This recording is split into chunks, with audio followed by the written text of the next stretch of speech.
Jake Morrison pushed the thruster controls forward and watched his small salvage ship move through the debris.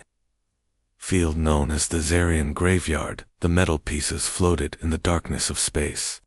Like broken toys scattered by a giant child, some were tiny fragments no bigger than his fist, others were massive chunks of hull plating that could crush his entire vessel if he got too close. He had been coming to this place for 3 years now, always the same route through the floating wreckage, always stopping at the same coordinates to look at the same dead ship that hung motionless in the void like a sleeping giant. The alien vessel was unlike anything in the human fleet, or even the elven ships he worked with. Its hull was dark and smooth, with strange curved lines that seemed to flow like water frozen in time. Strange ridges ran along its surface in patterns that reminded Jake of the veins in a leaf. The ship was enormous, at least 5 times longer than the biggest human battleship behind him. In the cockpit, Captain Lyra Nightwhisper made a soft sound of disapproval. She was an elf with silver hair that she kept tied back in a practical braid. Her pointed ears twitched slightly when she was annoyed, which happened a lot when Jake wanted to visit the alien ship. "Jake, we have actual paying work waiting for us back at Station 7, she said. Her voice carried the musical quality that all elves had, but there was frustration in her tone. "Why do you keep coming back to look at this dead hulk?" Jake turned in his pilot's seat to look at her. Lyra had been his business partner for 2 years, running their salvage operation together. She was smart and careful, and had saved his life more times than he could count, but she did not understand his fascination with the mysterious vessel. "It's not just dead," he said, pointing at the view screen where the alien ship filled most of the view. "Look at those hull patterns. They change slightly every time we visit, not much, but enough that I can measure the difference." Lyra moved closer to peer at the sensor readings. The Starfall was their salvage vessel, and it had some of the best scanning equipment they could afford. Jake had spent most of their profits upgrading the sensors specifically to study the alien ship. "Metal expands and contracts with temperature changes," she said dismissively. "Space is not perfectly uniform in temperature. There are radiation pockets and stellar winds." Jake shook his head and pulled up a holographic display, showing dozens of scans he had taken over the past 3 years. "The changes are too regular, too purposeful. Something inside that ship is still functioning, even if it's just barely." The alien vessel had appeared in the graveyard about 50 years ago according to the old records. Nobody knew where it came from, or what species had built it. The universal translators could not make sense of any markings on the hull. The ship had never responded to any attempts at communication, and no one had ever tried to board it. Most salvagers avoided it entirely. There were stories about alien ships that looked dead, but still had active defense systems. Stories about crews that went aboard and were never seen again. The smart thing to do was to leave unknown alien technology alone. But Jake was not always smart. He was curious and stubborn, and those qualities had gotten him into trouble his whole life.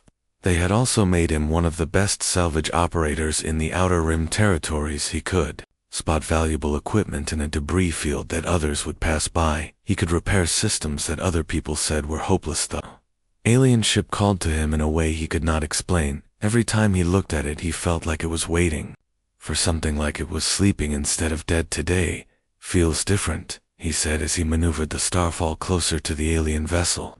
The usual distance he maintained was about 500 meters, close enough for detailed scans, but far enough to run if something went wrong. "Different?" How? Lyra asked. She was checking their weapon systems, which was her standard procedure when they got close to the alien ship. The Starfall was not a warship, but it had some defensive capabilities. Jake stared at the sensor readings. The power signature from the ship was stronger today, not by much, but definitely higher than his previous measurements. There was also something new, a faint electromagnetic pulse that repeated every 30 seconds like a heartbeat. "Look at this," he said, pointing at the energy readings. "The pattern started about 6 hours ago, right around the time we entered this system." Lyra studied the data, and her expression changed from annoyance to concern. That could be an automated distress signal, or a targeting system locking onto us. We should leave. But Jake was already running deeper scans. The electromagnetic pulse was coming from the center of the alien ship. Somewhere deep inside its massive hull, the frequency was in a range that human equipment could detect, but it was not using any known communication protocols. Wait, he said, as new information appeared on his screens. There are life support readings coming from inside the ship. Atmosphere, pressure, temperature, humidity, all within ranges that could support human life. Lyra grabbed his arm. Jake, no. Absolutely not. I know what you are thinking, and the answer is no. We are not boarding that ship. He looked at her and saw genuine fear in her eyes. Elves lived much longer than humans, and they had learned to be more cautious about taking risks, but Jake was only 30 years old, and he felt like he had all the time in the world to explore and discover. The readings show it's safe, he said. The atmosphere is breathable. The temperature is comfortable. There are no radiation warnings or toxic gases. Safe, according to sensors that have never encountered this type of alien technology, Lyra replied. She stood up and began pacing in the small space behind the pilot seats. What if the ship is deliberately creating false readings to lure us inside? What if this is how it has been surviving all these years, by trapping curious salvagers? Jake had considered that possibility, but the evidence suggested otherwise. If the ship wanted to harm visitors, it would have done something during his dozens of previous visits. Instead, it had remained completely passive, never reacting to his presence or his scans. He brought up the long-range sensors and checked for other ships. In the area, the Zarian graveyard was not a popular destination. Most salvagers worked the battlefields, closer to inhabited systems where the wreckage was more likely to contain useful technology and valuable materials. They were alone in the vast debris field, with only the stars and the floating metal to keep them company. It was the perfect time to investigate the alien ship without interference from competitors or authorities. The energy pulse is getting stronger, he said, watching the readings climb slowly but steadily. Whatever is happening inside that ship is building up to something. If we wait too long, we might miss our chance to find out what. Lyra stopped pacing and looked at him with the expression she used when she was about to give in to one of his crazy ideas. She had that look when he wanted to salvage equipment from an unstable reactor. She had that look when he decided to take a job in pirate territory. She had that look right before they became business partners. You want to dock with it? She said. It was not a question, just a quick look, Jake said. He was already plotting an approach vector. The ship has docking ports that look compatible with our airlocks.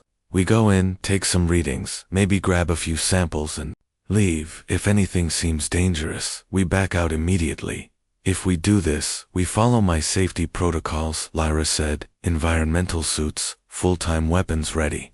Communication check every 10 minutes, and at the first sign of trouble, we run. Jake nodded eagerly and began the approach sequence. The alien ship grew larger on the view screen as the starfall moved closer. He could see details in the hull that were invisible from a distance, strange symbols that might be writing or might be decorative patterns, structures that could be sensor arrays or weapons, or something completely unmasked. They got within 100 meters of the alien vessels. Something changed. The dark hull patterns suddenly flickered with a faint blue light. It lasted only a second, but both Jake and Lyra saw. If the ship knows we are here, Jake whispered. The docking procedure took 20 minutes of careful maneuvering. Jake had to match the rotation of the alien ship and align their airlock with what appeared to be a docking port. The alien vessel was so massive that it had its own weak gravitational field, which made the approach tricky. Lyra ran continuous scans of the docking area, looking for any sign of weapons or defensive systems. The alien ship remained passive, allowing the starfall to connect without resistance. When the docking clamps engaged with a solid metallic thunk, both humans held their breath. The atmosphere is equalizing, Jake said, watching the readings on his console.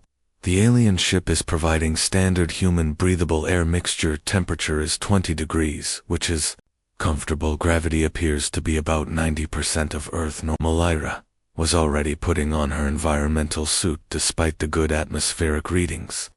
She had her weapon belt around her waist and a portable scanner in her hand. We test the air with our own equipment before we remove these suits, she said, and we stay together at all times.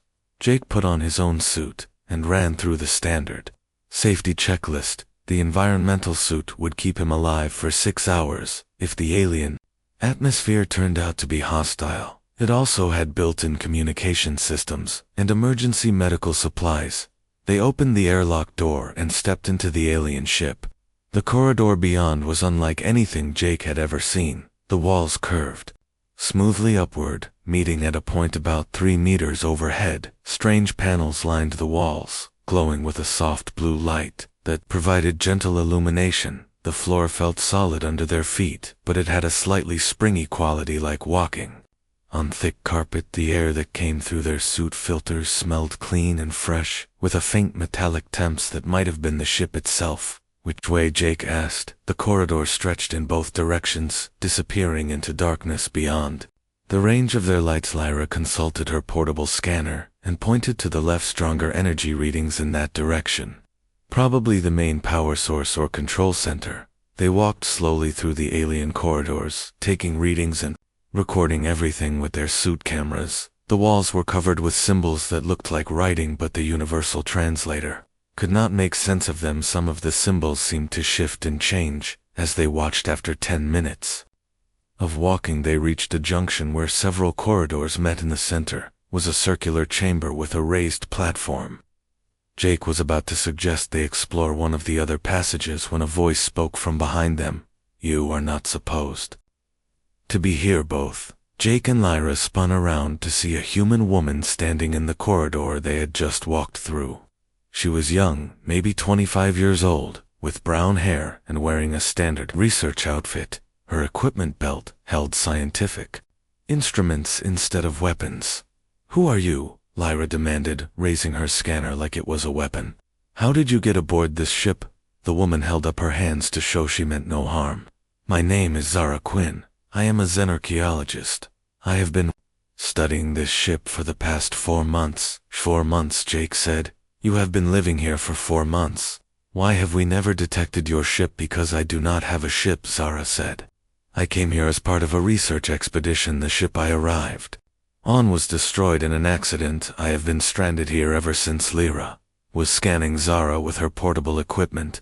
The readings showed she was human and appeared to be in good health. Her story could be true, but it could also be a lie, or worse, some kind of alien shapeshifter mimicking human appearance.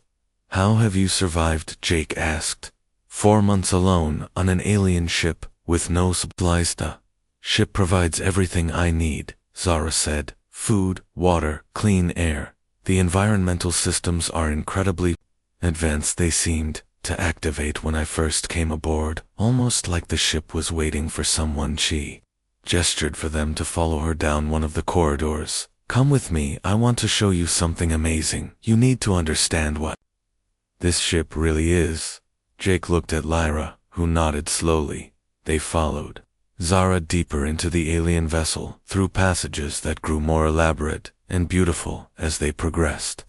The walls were covered with artwork, or at least what looked like artwork, strange flowing patterns that seemed to tell a story. "This ship belongs to a species called the Kethmari," Zara said as they walked. "They were part of a great alliance that existed 50 years ago, before they disappeared." The ship name translates roughly to Shadowmere, though the meaning is more complex in their language.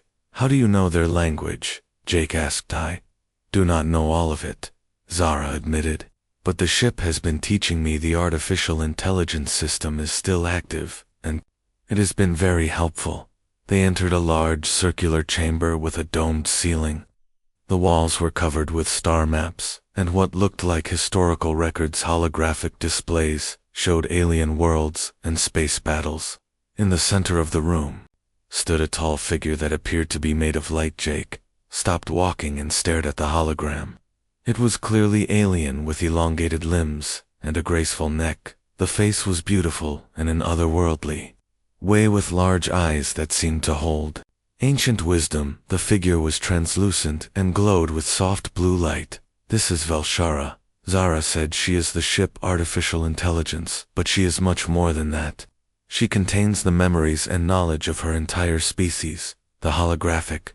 Alien turned to look at Jake and spoke in a voice that was musical and strange. The words were in an unknown language, but somehow, Jake could understand the meaning. Welcome humans, I have been waiting for you for a very long time. Lyra raised her weapon, but Velshara made no threatening moves. The alien intelligence seemed curious about them, studying their faces and movements with obvious interest. You can understand me, she said, with surprise in her voice. That is unexpected. Human minds are not usually compatible with our communication methods.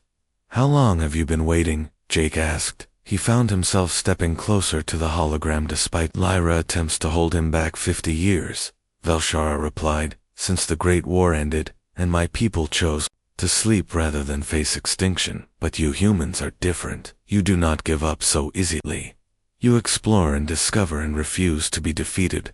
What happened to your people? Jake asked. Where did they go? We lost a war against an enemy that devours entire civilizations, Velshara said. The holographic display around them changed, showing space battles and dying worlds. My people and our allies fought bravely, but we were not strong enough. The survivors went into hiding, hoping that someday worthy successors would find. She gestured toward Jake and his companions. You may be those successors, but first you must prove yourselves worthy of our knowledge and our weapons. Weapons? Jake asked. What kind of weapons? The kind that could protect your galaxy from the enemy that destroyed mine, Velshara said. But such power comes with great responsibility. You must demonstrate that you will use it wisely. The chamber filled with additional holographic displays, showing star charts and technical diagrams. Jake could see that this was technology far beyond anything humans had developed. Weapons that could destroy entire fleets. Ships that could travel between galaxies in days instead of years. Zara moved to stand beside one of the displays. This is just the beginning, she said. The ship database contains the accumulated knowledge of dozens of species. Technology that took thousands of years to develop. All of it available to us, if we can prove we deserve it. Velshara nodded slowly. Jake Morrison, she said, and he felt a chill when the alien intelligence spoke his name. You have visited my ship many times. You have shown patience and respect. Instead of trying to force your way inside, you waited and observed. You studied and learned. How do you know my name? Jake asked. I have been watching you, Velshara said. Every time you came near my ship, I scanned your thoughts, your emotions, your intentions. You are curious but not greedy, brave but not reckless. You care about your companion, and she cares about you. These are the qualities we have been looking for. Lyra lowered her weapon slightly, but remained alert. What do you want from us? She asked. Want to give you a gift, Velshara said. The knowledge to defend your people against the enemy that is coming. Yes, they are coming. The same force that destroyed my civilization has been moving through the galaxy, consuming everything in its path. They will reach your space within 5 years. She paused and looked directly at Jake. But gifts of this magnitude cannot be given freely. They must be earned. You must prove that humanity and your elven allies have the wisdom to use our weapons responsibly. How do we prove that?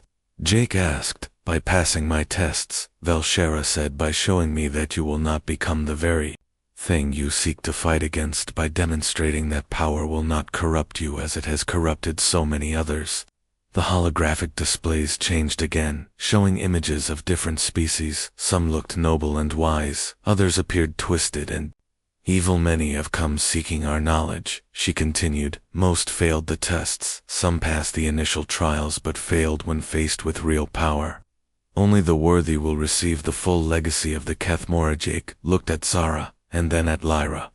Both women were watching him, waiting for his decision. He knew this was probably the most important choice he would ever make. What happens if we fail the tests? He asked then.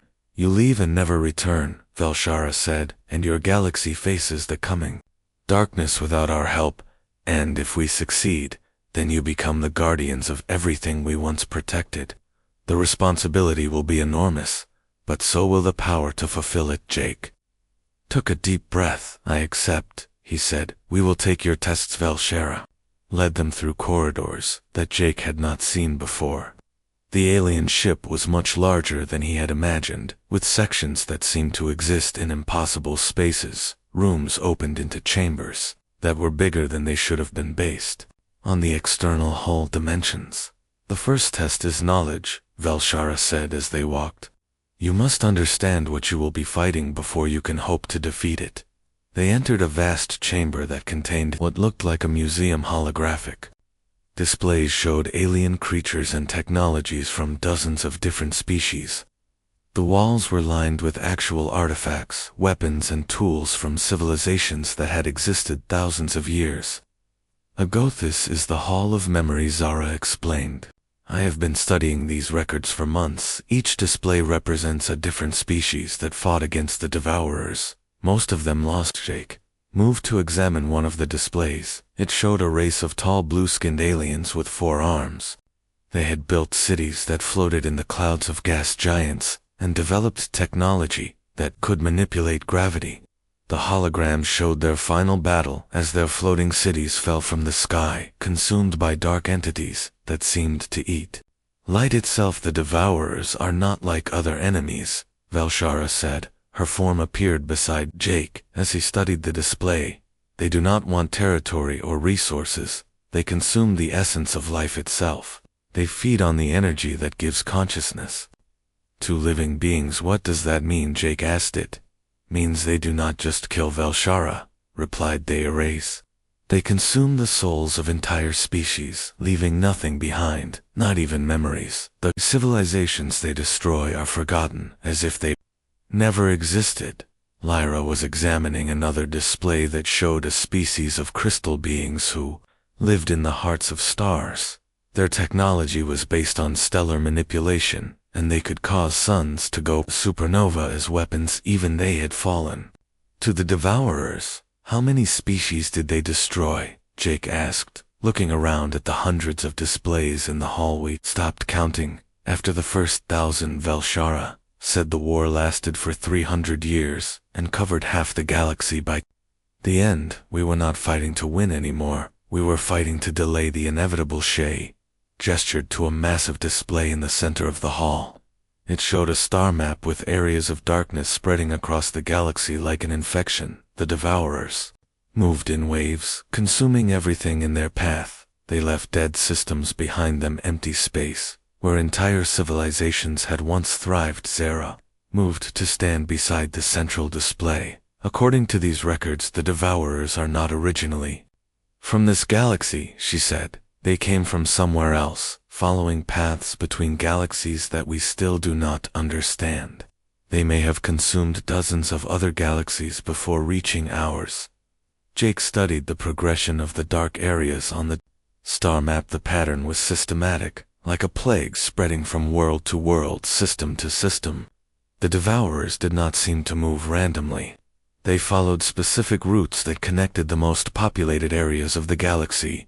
"Why did your people go into hiding?" Jake asked. "Why not keep fighting?" Velsha's form flickered with what might have been sadness. "Because we realized that conventional warfare could not defeat them. The more we fought, the stronger they became. They fed on the energy released by our weapons and the fear generated by our defeats. The only hope was to deny them targets," she continued. "We sent our populations into deep space, away from inhabited systems. We hid our knowledge and our weapons, hoping that someday a species would arise that could succeed where we failed." She turned to look at Jake. "Your species shows promise. Humans are young, but you adapt quickly. You form alliances with other species like the elves. You do not give up when faced with overwhelming odds. These qualities may be the key to victory." "What makes you think we can succeed where others failed?" Lyra asked. "Because you are different," Velshara replied. "The other species that fought the Devourers were ancient and set in their ways. They had developed their technologies and their societies over thousands of years. They could not adapt quickly enough when their old methods failed. But humans are improvisers," she continued.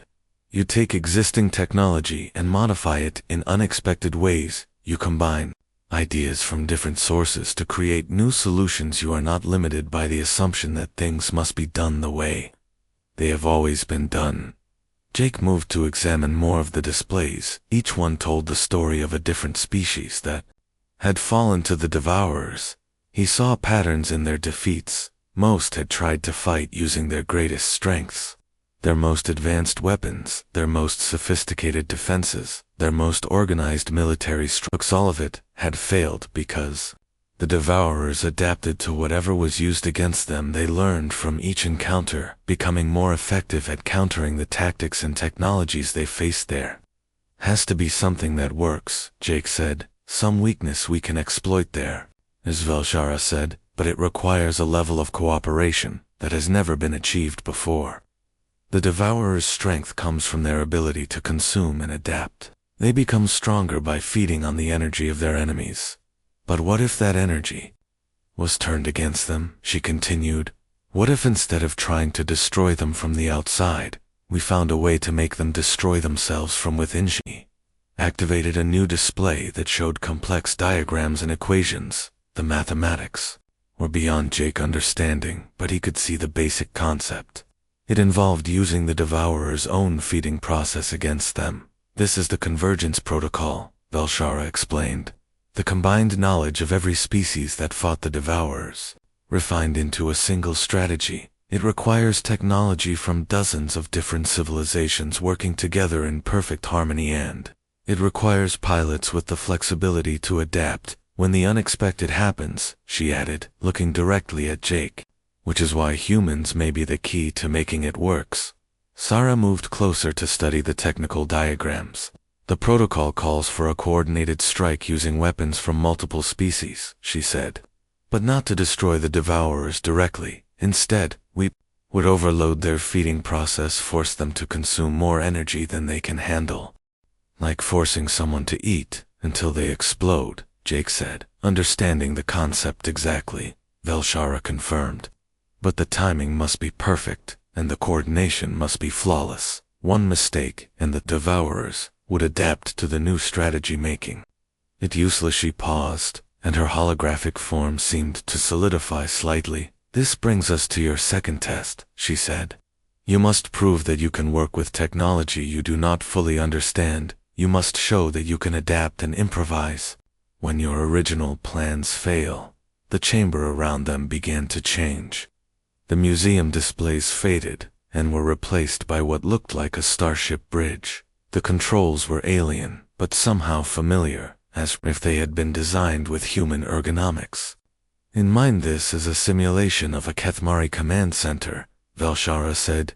You will face a series of tactical scenarios using our technology. Each challenge will be more difficult than the last. Some will require solutions that are not obvious. Jake approached the central command station and placed his hands on the control surfaces.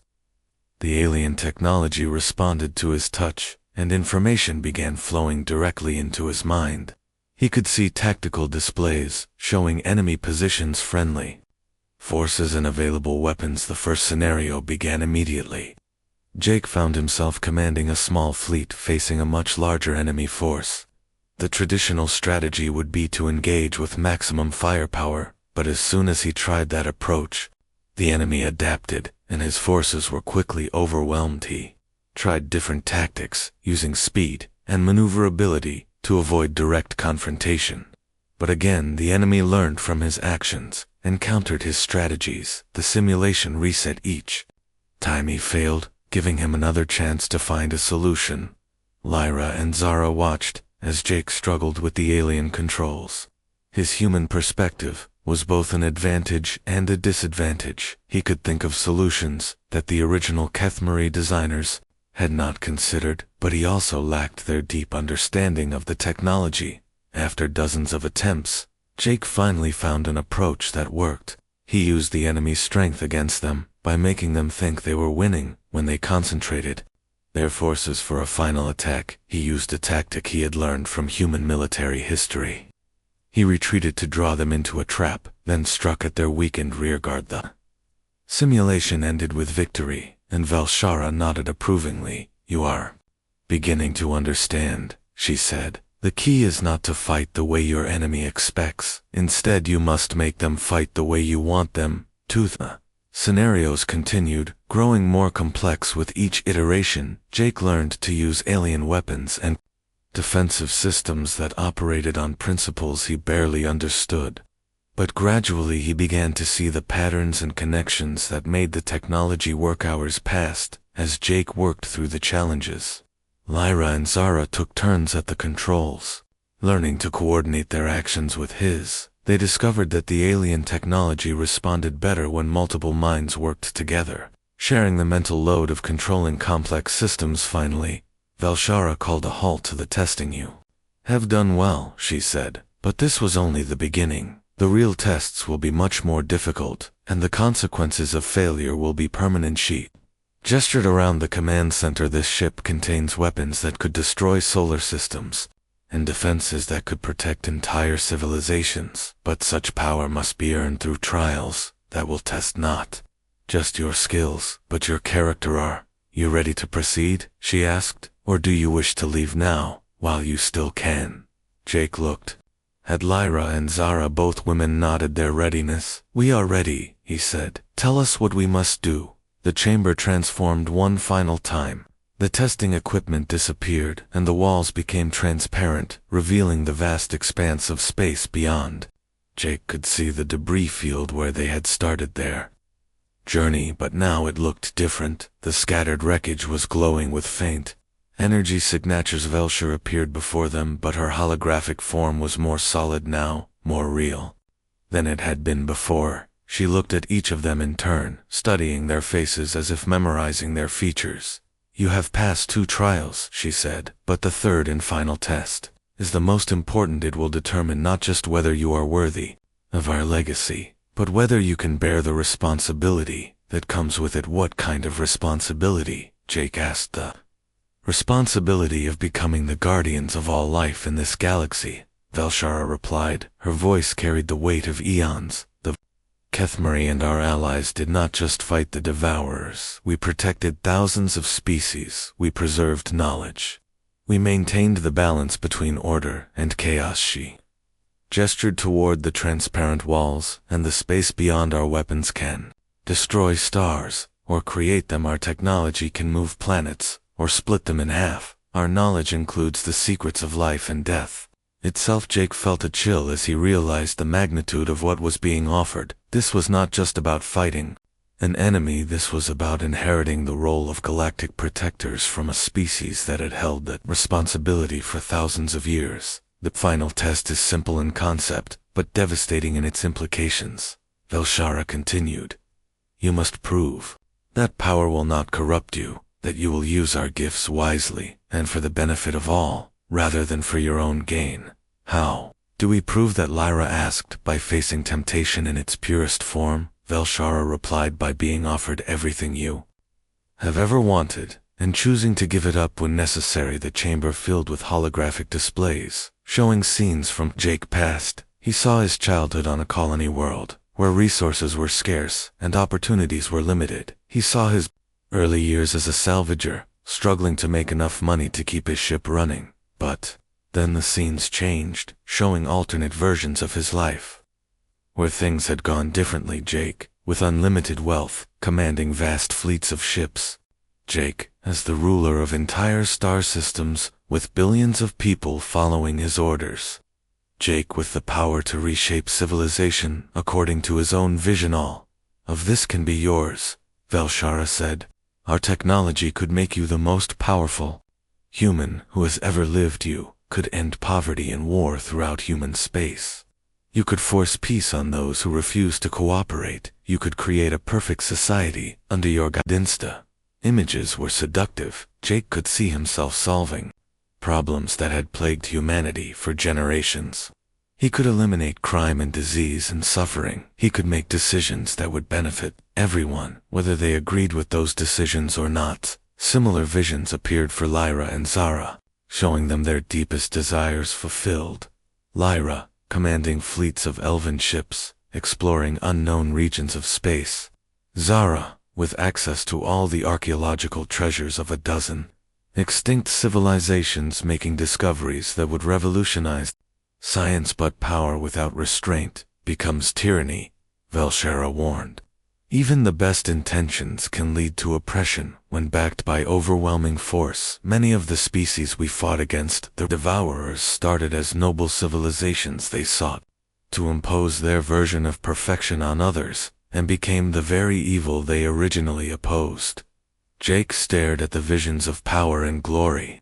He could feel the temptation pulling at him, the ability to fix everything, to make the hard choices that others were too weak or too selfish to make. But he had learned something important during his years as a salvager. Some things are not yours to fix, he said finally. Some decisions are not yours to make. People have the right to make their own mistakes, even if you could prevent them. Velshara nodded slowly. What about you? She asked Lyra. What would you do with unlimited power? Lyra considered the question for a long moment. I would use it to protect people, she said, but protection can become control. If you are not careful, the line between guardian and dictator is thinner than most people realize. And you, Zara? Velshara asked. What would you do with the knowledge of ages? I would share it, Zara replied, but I would not force it on those who are not ready. Knowledge without wisdom can be more dangerous than ignorance. Civilizations must grow at their own pace. Velshara smiled, and Jake realized it was the first time he had seen her express genuine happiness. You understand the burden, she said. Power must be limited by choice, knowledge must be tempered by humility, protection must be balanced with freedom. Holographic visions faded, replaced by new images. These showed the current state of the galaxy with markers indicating the locations of other hidden Kethmari ships, dozens of them scattered throughout space, waiting for worthy guardians to claim. Then the Devourers will arrive within 5 years. Velshara said their advanced scouts have already been detected by deep space monitoring stations. They will come in waves, each one larger than the last. By the time they reach the core systems, they will be unstoppable, unless we act now. She turned to Jake. You have proven yourself worthy of our legacy, but the gift comes with conditions. You will not rule others with our technology. You will not use our knowledge to remake civilization in your image. You will protect, but not control, guide, but not command. Jake understood the weight of what was being offered, and what was being asked. In return, he looked at Lyra and Zara, seeing his own determination reflected in their faces. We accept, he said. All of it, the power and the responsibility. Vols raised her hands, and light began to flow from her into each of them. Jake felt information downloading directly into his mind. Technical specifications for weapons that could crack planets, defensive systems that could shield entire solar systems, navigation techniques that could cross galactic distances in days. But along with the technical knowledge came something more important: wisdom, accumulated over millennia, understanding of the delicate balance required to use such power responsibly, examples from history of civilizations that had succeeded and others that had failed. When the transfer was complete, Velshara's form began to fade. I am the last of my people, she said. My consciousness has been preserved in this ship for 50 years, waiting for successors worthy of our legacy. Now that legacy passes to you. 8. Jake said, what about you? Are you dying? I am already dead, Velshara replied. I died with the rest of my species during the final battle against the Devourers. What you have been speaking with is an echo, a recording of my memories and personality. But now my purpose is fulfilled. She looked around the chamber one last time. This ship is yours now, as are all the others hidden throughout the galaxy. You will find crews to operate them from among the survivors of the species we once protected. They have been waiting in hidden colonies for someone to unite them against the coming darkness. The ship around them began to change. The alien architecture shifted to accommodate human and elven physiology. Control systems reconfigured themselves to be more intuitive for their new operators. The vessel was adapting to serve its new masters. Jake felt the weight of command settling on his shoulders. He was no longer just a salvager looking for valuable scrap. He was now the guardian of technology that could reshape the galaxy. He had the power to prevent the extinction of entire civilizations, but he also had the wisdom to use that power carefully, to protect without controlling, to guide without ruling. The lessons he had learned during the trials would serve him well in the battles to come. Lyra moved to stand beside him at the command station. Her elven heritage gave her a natural understanding of the ship's systems, while her experience as a salvager had taught her to think creatively under pressure. Together they began to explore their new responsibilities. Zara took her place at the research station, diving into the vast databases of accumulated knowledge. Her archaeological training would help her understand the historical context of what they had inherited, while her scientific background would allow her to develop new applications for ancient technologies. The ship Shadowmere came fully online for the first time in 50 years. Its bioluminescent hull patterns blazed with renewed purpose. Energy flowed through systems that had been dormant since the end of the Great War. Weapons that could destroy armadas, powered up defensive shields that could protect planets activated. Jake looked out at the debris field that surrounded them, seeing it now with new understanding. This was not just a graveyard of dead ships, it was a memorial to the species that had died fighting the Devourers. Each piece of wreckage represented lives lost in a war that was about to begin again, but this time would be different. Humanity and their allies would not face the Devourers alone. They had inherited the knowledge and weapons of every species that had ever fought against the darkness. They had the wisdom earned through failure, and the determination born from hope in the distance. Jake could see the first energy signatures that marked the approach of Devourer scouts. The enemy was coming, just as Velshara had predicted. But now they would find not a defenseless galaxy, but a prepared resistance, armed with the legacy of the fallen. The war for the galaxy was about to begin, and Jake Morrison, former salvager, was ready to lead the fight.